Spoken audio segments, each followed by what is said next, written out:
皆さんこんにちは。好奇心 TV です。今回の動画は多くの方に認識してもらいたい情報を扱っていきたいと思います。今の日本が置かれる状況は、対外的にも国内の経済においてもかつてないほどの窮地に追い詰められていると思います。このままでは、日本という国に明るい未来がないと思ってしまいます。特に今回扱うのは日本の財政を圧迫する医療費に関連した件についてとなりますが、それが合法的に外国人、特に隣の赤い国の人たちによって悪用されていることについて情報をシェアしていきたいと思います。ぜひ最後までご視聴ください。このチャンネルでは、自分や家族の身を守るためにできることや、日本人がこれ以上騙されることがないようにするための情報を発信しています。チャンネル登録がお済みでない方はぜひチャンネル登録をお願いします。そしてこの動画に共感できましたら拡散の協力をお願いします。さて、外国人、特に隣の赤い国の人たちによる日本の医療制度の利用方法について話していこうと思いますが、念のため誤解なきようにしてもらいたいのが、それらの行為は現在合法的であり不正ではないという点です。さらに付け加えるとするなら、それらの行為は不正ではないということですが、合法的に日本の医療費を使うための条件を満たすために必要な書類等の提出に対しては、思いっきり黒に近いグレーである可能性が高いというのが私の見解です。そもそもこの動画を作ろうと思ったのは、随分前に日刊スパ、ニュースポストセブンなどで取り上げられていた記事を見たからです。元記事情報は概要欄に貼り付けておくので一読することをお勧めします。その記事には何が取り上げられていたかというと、赤の国の人々による合法的な出産育児一時金42万円の受給はおかしいのではないかということです。そこに掲載されていることによると、日本に住むその国の人たちの中には年老いた親を日本に呼び保険適用の治療を受けているというのです。渡航費用を含めてもその方が得だという算段なのでしょう。これらの由々しき事態については東京都荒川区の小坂議員が問題提起しています。小坂議員の Facebook のリンク先を概要欄に貼っておきますので、他の重大な問題も参照すると良いかもしれません。これらのことについてさらに情報を集めてみて分かったことは、自国で治療すると数百万円かかる治療について、日本で治療を受ければ高額療養費制度を使用して数千円そこそこで治療ができてしまうということが起きているというのです。日本人と同じ権利を享受できるのですから当然です。これらのことは関連情報として日本の土地、マンションの購入する斡旋業者が日本という国を紹介するときに高度な医療制度を受けることができるという触れ込みをしている事実を知っていましたが、そんなことが可能かと思われる方も多いかと思います。それは事実で実際に合法的に行われているというのです。なぜ外国人が日本の保険制度を利用できるなどということができてしまうのかというと、厚生省保健局の回答によると、国際社会における日本の地位の向上や国際交流の活発化に伴い、外国人に対して国保を適用する必要性が高まってきたことにより、86年度から一定の要件を満たす全外国人へ国保を適用することとなったとのことです。そしてそれを前提に、住民基本台帳法の適用を受ける外国人は、国保の資格を有することとしており、国保の資格管理においては問題ありませんということで、外国人が日本の医療制度を利用していることに問題意識は全くない様子です。役人ですからそこに個人的な見解が入ってはいけないから当然かもしれませんね。そこで前述した東京都荒川区の小坂議員が独自で調べた調査結果によると、荒川区では2015年度に349件の出産育児一時金が支払われているそうで、そのうち92件の受取人は中国人となっています。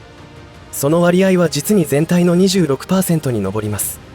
荒川区の人口に占める中国人の割合は 3% ほどなので、これがいかに異常な数字かわかるというものです。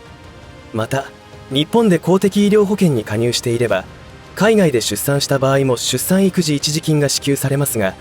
なんと海外出産での支給の実に 65% が中国籍という事実。一時金の不正受給のスキームが、口コミなどで広がっているのではないかと予想されます。申請時には海外の医療機関で発行してもらった出生証明書を提出することになっていますが、簡単な紙切れ1枚で偽造もたやすいのです。また区役所では心眼チェックのための発行元への紹介なども行っていないのが現状だといいます。これが現状なのです。さらに2014年度では、区が支給した海外療養費のうち、金額ベースで 52.8% を受け取ったのは中国籍の人々。出産育児一時金と同様、簡単な書類の提出のみで受理されるため、悪意のある者にとってはやったもん勝ちとなっています。こんなことが起きる背景には、2012年に外国人登録法が廃止されて、3ヶ月超の在留資格、ビザを持つ外国人は日本人と同様に住民登録する制度に変わったことがあります。これはどういうことかというと、住民登録すると勤務先の健康保険組合などに加入しない場合、自動的に国民健康保険に加入することになるのが基本です。それまで外国人の保険加入には1年超の在留が必要でしたが、3ヶ月超へと短縮されたため、対象者が増加してしまったというわけです。3ヶ月超のビザで取得しやすいのは、留学ビザと経営・管理ビザです。メディカルツーリズムの高額な医療費を実費負担するより、渡航費、学費を払って日本語学校に短期留学した上で日本の健康保険を利用した方が安くつくケースは多々あるし、そんなことしなくても500万円の見せ金があれば、ペーパーカンパニーを設立して経営・管理ビザを取得することもできてしまいます。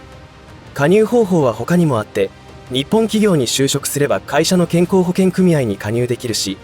中小企業の場合は全国健康保険協会に加入できます。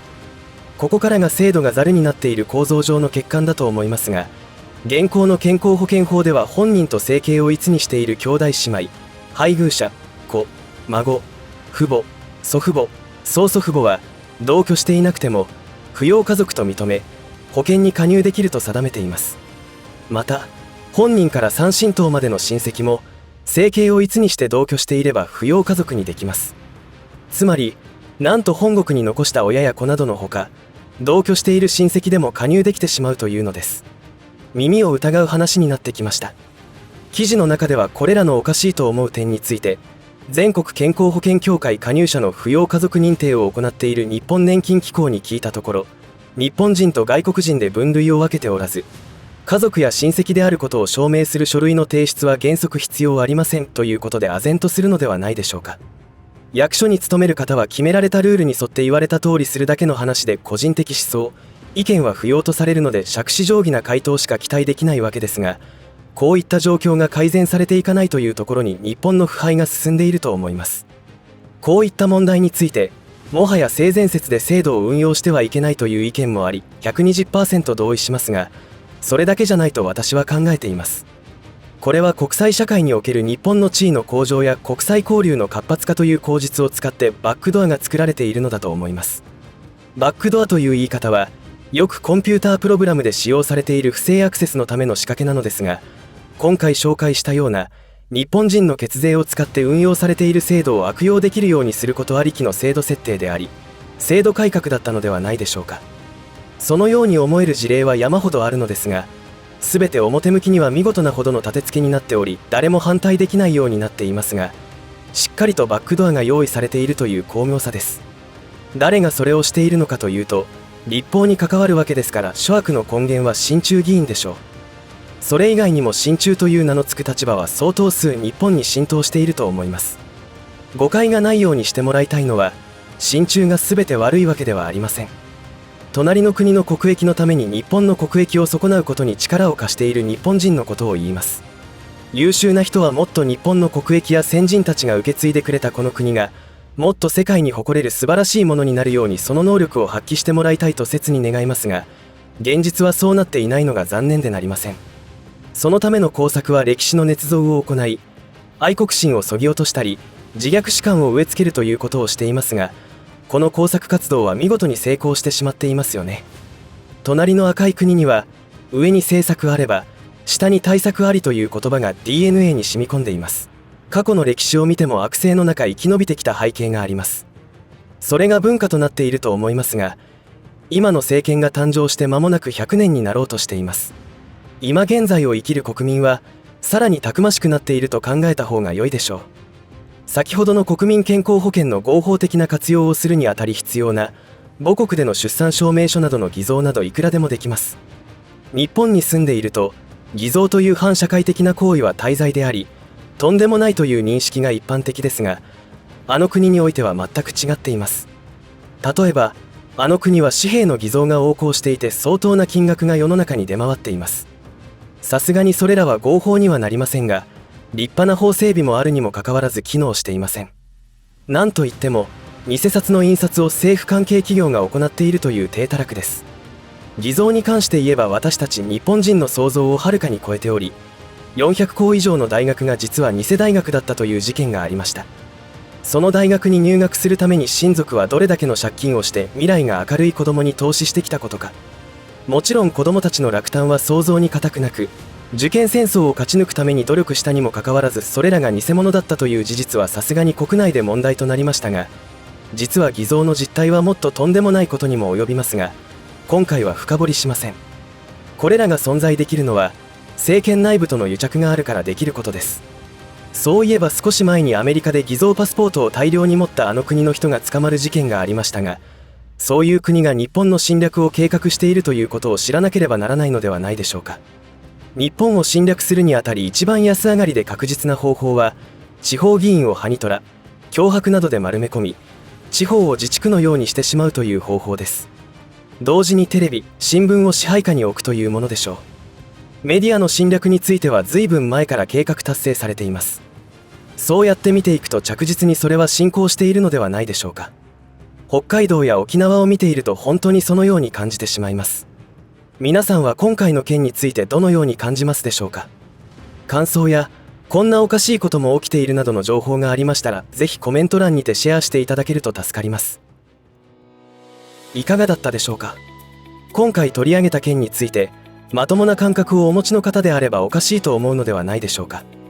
私がこのままでは日本がなくなってしまうと強く感じるのは、おかしいことをおかしいと言えない環境が少なからずあり、言ったところで変わらない状況にあると思います。その原因はいろいろとあると思いますが、簡単にできることはこちら側、つまり私たちの認識を変えることではないでしょうか。少なくともこのチャンネルに訪れてくださり、この時点までご視聴してくださっている皆様には該当しないことですが、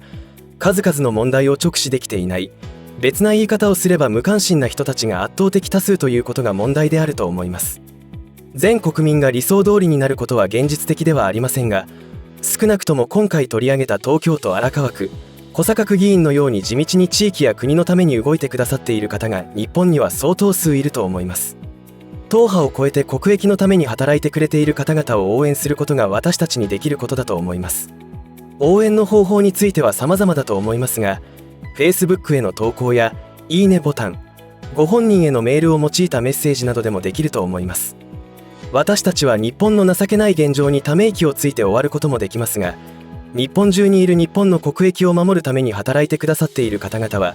私たち以上にめげてしまうことに日々直面していると思います。その方々には私たちからの応援が何よりのエネルギー源になると思います。国会を見ているとどう考えても国益になっていない悪法を正すべき法案が決まっていかないのは、それを阻止する売国度がいるからとしか思えません。同じ気持ちを持った者たちで力を合わせようではありませんか。今のままろくでもない輩たちの思う壺になるのはあまりにも悔しすぎます。それにこれからまだ将来がある子供たちが気の毒でしかありません。次の世代のために散っていった先人たちに比べれば、私たちが行動することで命を落とすわけではありません。今一人一人ができることをしていくだけでいいと思います。このチャンネルの動画の中で何度も言っていますが、あの輩たちは圧倒的少数派であり、まともな人たちの方が圧倒的多数なのです。SNS によるフェイク情報で世論を煙に巻くのは、まともな人たちの結集を恐れているからだと私は考えています。この動画が皆さんの金銭に触れることを願って終わりにしたいと思います。最後までお付き合いありがとうございました。以上で今回の話は終わりとしますが、皆さんの応援が次の動画作成の力になりますので、いいねボタン、チャンネル登録、通知設定をオンにしていただけると嬉しいです。また、よろしかったらこの動画のシェアをお願いいたします。最後までご視聴ありがとうございました。好奇心 TV でした。